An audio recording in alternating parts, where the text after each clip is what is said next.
There we go. Now, here's a walkthrough, okay? Here are the steps. We're going to be talking about watermelons. The two different traits are the color, so green or yellow, and then no stripes and stripes. Now, my example up here says a cross between two watermelon plants that are both heterozygous for being green and small. Okay? Green and small are going to be the dominant traits.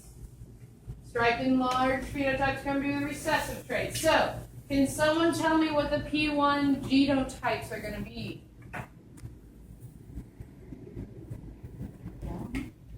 P1 genotypes. We're talking about heterozygous individuals. So what does that mean? Two different ones. Very good, Trinity. So let's say we'll use G for green. So what's going to be the genotype for green? G, big G. Big G, little g. Okay, we're going to be using big S for small. We're going to be using S for small. So what's going to be that genotype?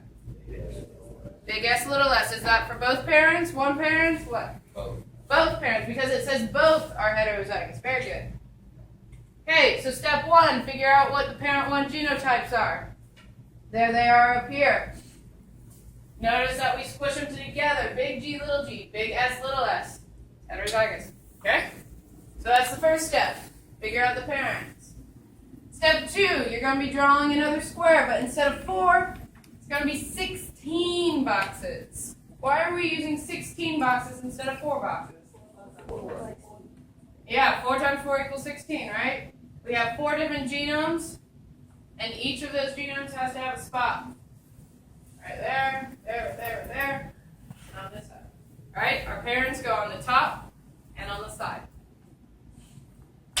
Now the next step we'll be using the FOIL method. I greatly suggest that you write down the FOIL method because it's going to make your life so much easier. There's 2 ways to do it. The first way is okay, but I'll introduce it to you anyways. I like the second way better. You guys can decide.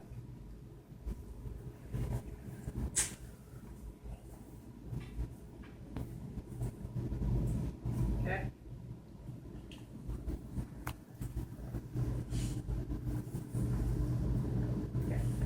So how many offspring are we going to get? How many possible offspring are we going to get?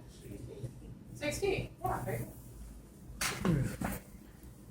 Okay, so part 3, we're going to be pairing the gamete alleles together. Remember, think of these letters as separate sperm and egg cells, okay?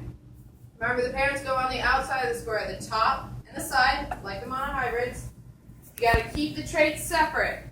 That means you keep the colors with the colors, and you keep the stripe and no stripe with the stripes and no stripes. You'll see what I mean here in a second.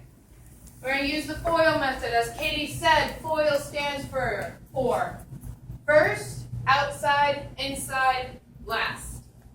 Okay? That's what FOIL stands for. Please put that down. First, outside, inside, last. Remember, we talk about the law of segregation. The first thing you have to do, separate each allele from each other. Then what you're going to do is you're going to combine them. Okay? You can't have the same letters together. So for this one, big G, big S, we took this big G, went down, took this big S, went down. That's one gamete, ladies and gentlemen. That is one gamete. Big G, big S. The next one, you use the same process. Take the big G again, but now you have to pair it with the little s. And go all the way down here. Little s. Oh, I just realized my square is all, my arrows are messed up. Okay, little s is going to go down here. Another gamete, a sperm or an egg.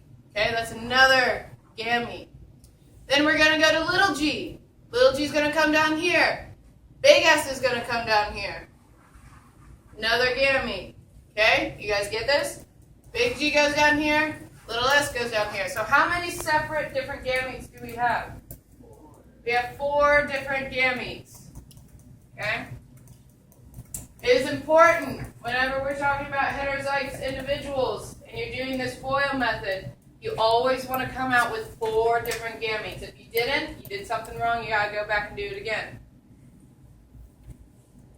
Now, my question for you, if it was a homozygous individual, if all these were, say, big G, and this one was little s, what would be our genomes, our gamete combinations?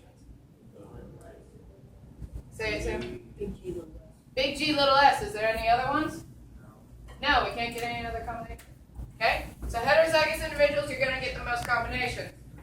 Here's the other method, the method that I like the most. Okay? You line these gametes up in the middle like this. The first one is foil first. You arch, there's 1. That's first. Then you go outer, that's 2. Inner, that's 3. Last. It's a little easier to see in this diagram than the last one. That's why I like this one better. Okay? So everyone see that? That's how we pair them up. Really put the gametes in a line like this. Go first. So the first one is going to be what phenotype? What genotype? My bad. Big A, big B, right? That's first. Then outer is going to be what genotype? Big A, little b. Inner? Wouldn't it be big B? Nope. Little a, big B. Yeah, but here, we'll talk about that in a second, why that's like that. Little a, big B. And then the last one's going to be? Little a, little b. Very good. See, that's why I like this method better. You can really see the foil.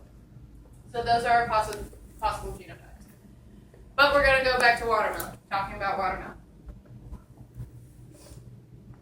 So step 4, we got to figure out what the zygote genotypes are, or the F1 generation's genotypes. Where are all those possibilities going to be in the square? Going to be on the outside or the inside?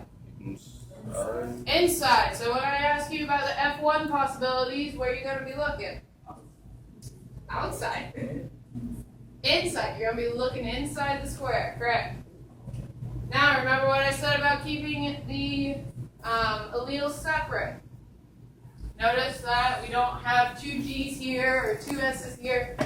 You have 1 of each letter in each square. Okay? All the way across, all the way down. Now I'm going to give you the answers for this example, but you guys will get to practice and you will be filling this out yourself. So, how we got this one, big G, big S, big S. What you do is you take this big G, put it here. Take that big G, put it there. That big S, put it there. That big S, put it there. So do you see when our offspring, this is why the other genotype, little a, big B, was little a, big B, not big B, little a. Okay? It's a lot easier to keep your genotypes together that way. So I don't want you to be going GS, GS. Keep those genotypes together. Does that make sense? Keep the traits together with each other when you're doing this. Now, how many of these offspring look like their parents? How do we get 4? Huh? Someone tell me how we got 4? Say it again, sorry. Kind of. What's highlighted in green, ladies and gentlemen? The 4 genotypes and the genotypes. Right? They have the same genotype as their parent. They're all heterozygous.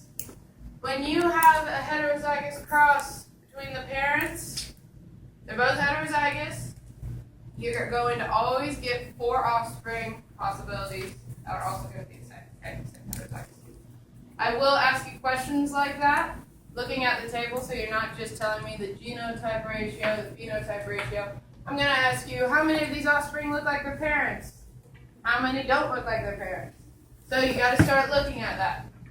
This is the biggest thing. If it's heterozygous, you're going to have this nice little diagonal going on.